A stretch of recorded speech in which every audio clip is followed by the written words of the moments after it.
Ninapenda kuwatangazia kwa mamlaka niliyonayo chini ya kanuni ya 10 kanuni ndogo ya kwanza ya kanuni za uchaguzi za Shirikisho la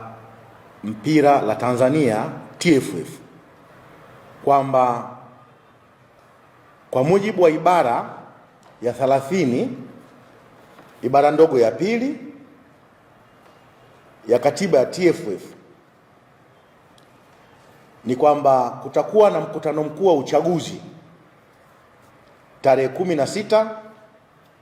mwezi wa 8 ambao utafanyika katika jiji la Tanga. Mkutano huu wa uchaguzi, moja kati ya ajenda zake ni uchaguzi wa nafasi ya kupata rais wa TFF, lakini pia uchaguzi wa wajumbe wa kamati tendaji ama ESCOM. Nafasi ya rais wa TFF ni moja na kamati ya wajumbe tendaji ni nafasi 6. Kwa hiyo kama ambavyo nimesema hapo awali, kwa mamlaka niliyopewa kwa niaba ya wajumbe wa kamati ya uchaguzi chini ya kanuni ya 10 kanuni ndogo ya kwanza ya kanuni za uchaguzi, ninatoa tangazo rasmi kwamba kuanzia tarehe 16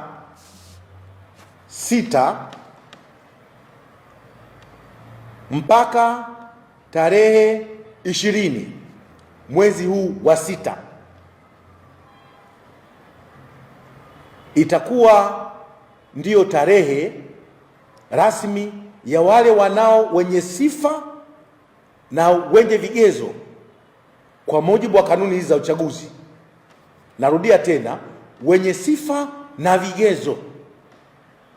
kwa mujibu wa kanuni za uchaguzi na katiba ya TFF, tunawakaribisha kuja kuchukua fomu za kugombea nafasi ya rais wa TFF na nafasi 6 za wajumbe wa kamati tendaji.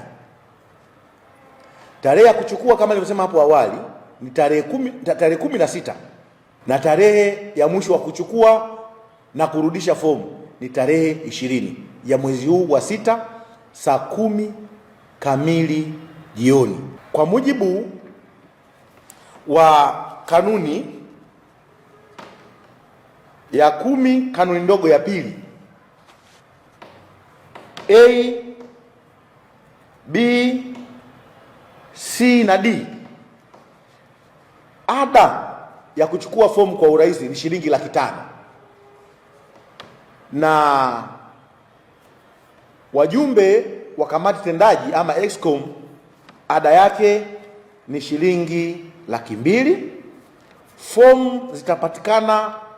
kwenye ofisi za makao makuu ya Shirikisho la Mpira Tanzania, lakini pia zinaweza ukazipata kupitia kwenye website ya TFF kuanzia tarehe 16 mpaka tarehe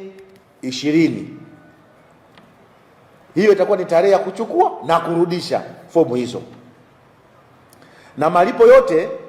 yatalipwa kupitia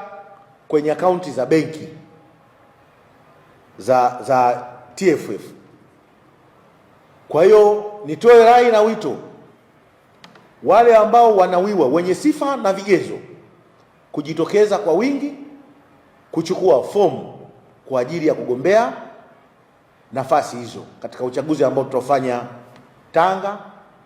tarehe 16, na hii ni kwa mujibu wa kanuni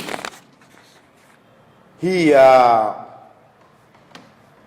10 kanuni ndogo ya kwanza kwamba siku 60 kabla ya tarehe ya uchaguzi tunatakiwa kutoa tangazo la uchaguzi. Nawashukuru sana, asanteni kwa kunisikiliza.